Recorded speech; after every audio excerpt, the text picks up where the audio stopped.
En este video vamos a estar hablando sobre la sangre.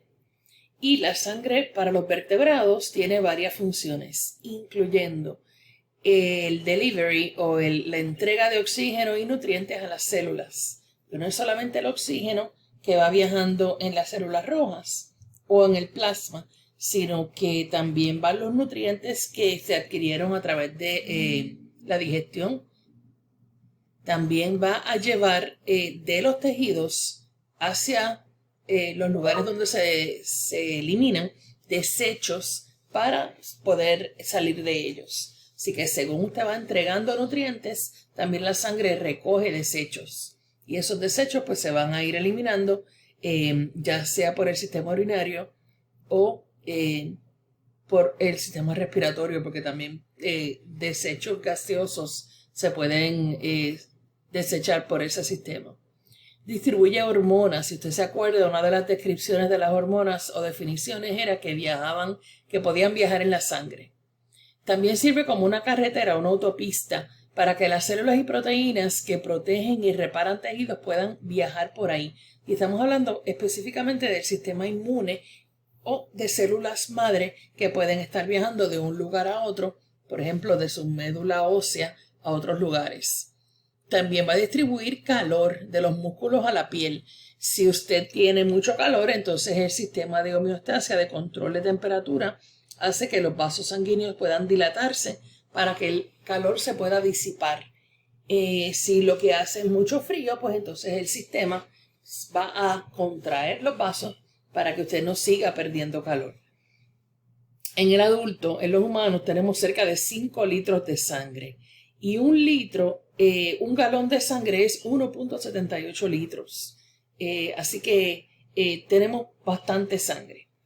El plasma es la porción fluida de la sangre. O sea que además del plasma vamos a tener células y vamos a tener pedacitos de células.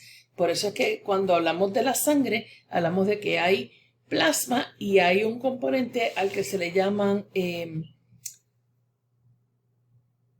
no necesariamente células, sino el componente que no es celular.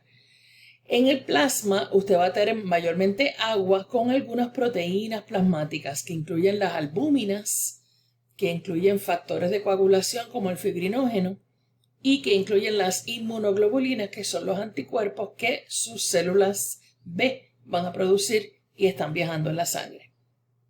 En la parte celular de la sangre tenemos varias células y plaquetas. Fíjense que no le incluyen las plaquetas dentro de células porque las plaquetas son unos pedacitos de célula de una célula original que se llama el megacariocito, que entonces cuando se rompe, pues entonces vamos a poderlo ver en pedacitos de célula. Todos estos componentes de la sangre van a tener su origen de células madre en la médula ósea. Aquí estamos viendo una foto real de microscopía electrónica de rastreo. El color es artificial porque se pierde la percepción de color cuando nos acercamos mucho. Así que aquí podemos ver células blancas, células rojas y entonces unas plaquetas. Las plaquetas van a variar en tamaño y van a variar en forma. Cuando la sangre se separa, ya sea porque usted la puso a centrifugar o porque se separó porque usted la dejó descansar, la porción fluida, pues aquí tiene que el 92% va a ser agua.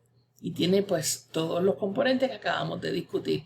Aquí les ponen un poquito más de detalle. Tiene iones como sodio, potasio, magnesio, hierro, azúcares, lípidos, las grasas que usted consume y las grasas que su cuerpo manufactura. Esas grasas hacen falta para componentes celulares y también para poder hacer hormonas. Los aminoácidos, que son unos bloques para hacer proteínas, hormonas, vitaminas y algunos gases disueltos, incluyendo el oxígeno. El oxígeno va a viajar de dos formas. Va a viajar en los eritrocitos por la hemoglobina o también puede estar disuelto en el plasma. Los componentes celulares incluyen las células rojas que transportan oxígeno y dióxido de carbono. Las células blancas, que esas van a incluir células T, células B, macrófagos y otros tipos de células que se llaman los natural killer cells, y las plaquetas, que van a tener un rol importante en la coagulación de la sangre. Las funciones de los eritrocitos o las células rojas incluyen transporte de oxígeno de los pulmones. Así que en los pulmones, según usted inhala aire que es alto en oxígeno, ese oxígeno va a pasar la membrana del alveolo, se transporta hacia la porción líquida de la sangre, luego pasa a el eritrocito y ese eritrocito es el que lo va a llevar. La gran mayoría del oxígeno viaja enlazado a la hemoglobina. Y por otra parte, cuando usted va a hacer el delivery de oxígeno a los tejidos, pues las células intercambian ese oxígeno que van a adquirir y le dan al eritrocito y al plasma dióxido de carbono. O sea que hay un intercambio de gases y los eritrocitos tienen ambas funciones. Los eritrocitos van a ser cerca del 40 al 50% del volumen de sangre y a eso se le llama el hematocrito, la parte de la sangre que tiene, que se compone de células rojas. Los eritrocitos, como usted vio en este diagrama, tienen una depresión en el medio. Esto se le llama un disco bicóncavo y la razón es que eso aumenta su área de superficie. Así que eso hace que tengan más superficie aún para que los gases puedan entrar y salir. Y además tienen una característica y es que son flexibles. Algunos vasos sanguíneos suyos, algunos de los capilares que tenemos en nuestro cuerpo, tienen un diámetro menor que el tamaño de los eritrocitos. Así que los eritrocitos tienen que ser capaces de doblarse para entrar a esos vasos sanguíneos. Y como mencioné hace un ratito, pues la hemoglobina está dentro de esos eritrocitos. Punto importante y curioso es que los eritrocitos durante su desarrollo van a botar su núcleo. Todas las células de su cuerpo necesitan núcleo para poderse dividir. Pero en el caso del eritrocito, su función es tan importante de llevar oxígeno que, siguiendo el principio de form follows function, si su función más importante es llevar oxígeno, pues entonces vamos a eliminar cualquier otra cosa que no tenga otra función. Así que los eritrocitos no tienen núcleo, porque aunque se dividen en la médula ósea durante su proceso de desarrollo, las células madre sí tienen núcleo. Cuando pasan a la sangre ya lo han extruido, o sea que botan el núcleo. También botan otros organelos y esos organelos que botan incluyen las mitocondrias. Eso es importante porque las mitocondrias son la fábrica de energía de su cuerpo, ¿verdad? Son las que producen el ATP. Pero hay otras formas de producir ATP en su cuerpo que no requieren oxígeno. Así que aunque la mitocondria es la mejor forma de producir energía en su cuerpo, consume oxígeno. Y si usted lo que quiere es estar llevando oxígeno a los tejidos, entonces tenemos que ingeniarnos de una forma de que el eritrocito no va a consumir ese oxígeno. Es como si usted pidiera una pizza y viene el driver y empieza a comerse la pizza cuando se la está trayendo. Así que los eritrocitos no van a tener la capacidad de consumir ese oxígeno porque no tienen mitocondrias para poderlo hacer. También tenemos en la sangre diferentes tipos de células blancas. Por ejemplo, los neutrófilos tienen una función una función fagocítica. O sea que no son los macrófagos, usted los conoce, todo el mundo los conoce, los aprendemos en las escuelas elemental, por lo menos en la escuela intermedia o superior, pero no son las únicas células que tienen esta función de fagocitar, de comerse cualquier invasor, virus, bacterias, etc. Los neutrófilos, que son células blancas y son diferentes a los macrófagos, pueden hacer esta función también. Los eosinófilos van a atacar parásitos, así que cuando usted tiene una infección parasítica o también cuando tiene unas alergias severas, los porcientos de eosinófilos en su sangre van a aumentar. Otro tipo de célula blanca incluye los basófilos y que van a secretar químicos que tienen unos roles en inflamación. Así que cuando usted tiene una infección, por ejemplo, bacteriana, los números de basófilos van a aumentar. También en la sangre existen unas células que se llaman mastocitos, aunque estas se consideran células del tejido conectivo, van a viajar en la sangre también. Los monocitos son los precursores de los macrófagos. Así que mientras están viajando en la sangre y no están activados porque no hay ninguna preocupación, porque no hay ningún invasor, porque no hay ninguna bacteria, pues se quedan así, se quedan sin activarse. Pero una vez se activan, se van a mover hacia los tejidos y entonces se terminan de desarrollar en macrófagos. Se desarrollan y entonces van a ser macrófagos porque tienen las características de poder consumir estos invasores.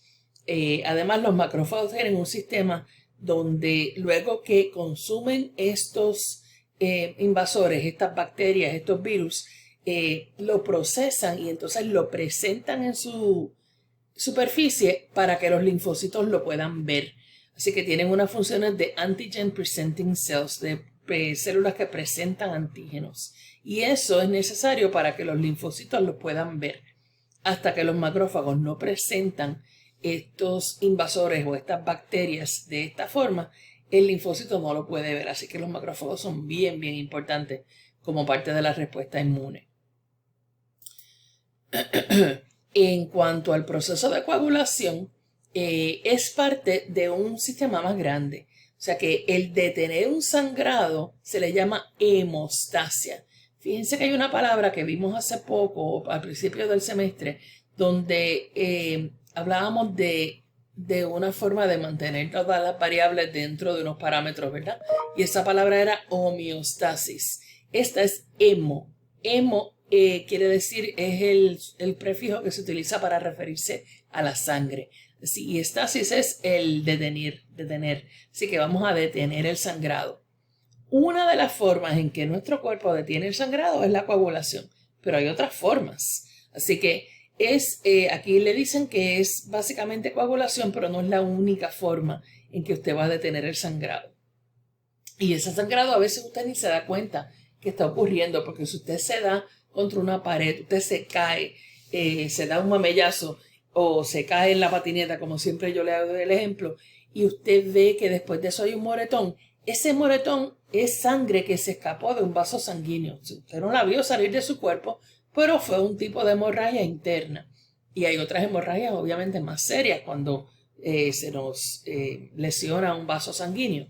Pero vamos a depender de estos procesos de hemostasia para detener ese sangrado, porque vaya a donde vaya la sangre, si usted la está perdiendo del vaso sanguíneo, pues entonces ya no está pudiendo cumplir las funciones de la sangre como tal, de transporte de oxígeno, de transporte de nutrientes, etc. Así que las plaquetas, una de las cosas que hacen es que empiezan a pegarse al lugar donde fue el daño. Un vaso sanguíneo que se rompe, las plaquetas entonces van a pegarse ahí y forman lo que se llama un tapón de plaquetas. Luego de eso, entonces eso le da tiempo al cuerpo a ir desarrollando la cascada de coagulación, que también envuelve unos factores que se encuentran en las plaquetas. Así que lo que ocurre es que hay una interacción entre las plaquetas y unas proteínas que están en el plasma que van a convertir la sangre a un tipo de gel y forman un coágulo. Es un gel, pero básicamente lo que usted está haciendo es creando una red de fibras que en su sangre no están de esta forma, pero cuando comienza la cascada de coagulación, entonces empieza una serie de reacciones que se van amplificando, se van haciendo más y más y más importantes hasta que se forma esto. Y esta red lo que hace es que atrapa a los eritrocitos y cualquier otra cosa que se quiera escapar. Así que el orden de lo que ocurre es que primero pues se daña un vaso sanguíneo, tiene un daño en la pared. El vaso, lo primero que pasa es que ese vaso sanguíneo, una vez está dañado, se secretan unos factores, incluyendo la serotonina, para que ese vaso sanguíneo se haga más estrecho, o sea, que se contraiga, para que usted no siga perdiendo sangre ahí. Después, la fase 2 es que empieza a formarse ese tapón de plaquetas. Y la fase 3, que es la que conocemos, es la coagulación. Así que las tres cosas van a estar ocurriendo. ¿Ok? Esta formación del coágulo pues incluye una cascada de enzimas que van a activarse. O sea, usted tiene un factor que activa al otro, este otro factor activa el próximo, etcétera, etcétera. Y el último paso es la conversión de el fibrinógeno que está disuelto en su sangre a una forma así fibrosa que se llama fibrina. Eso va a necesitar la colaboración de unos factores que están en sus plaquetas. Entonces, para el próximo video vamos a estar hablando de arterias, arteriolas y otros vasos sanguíneos que se encuentran en su cuerpo.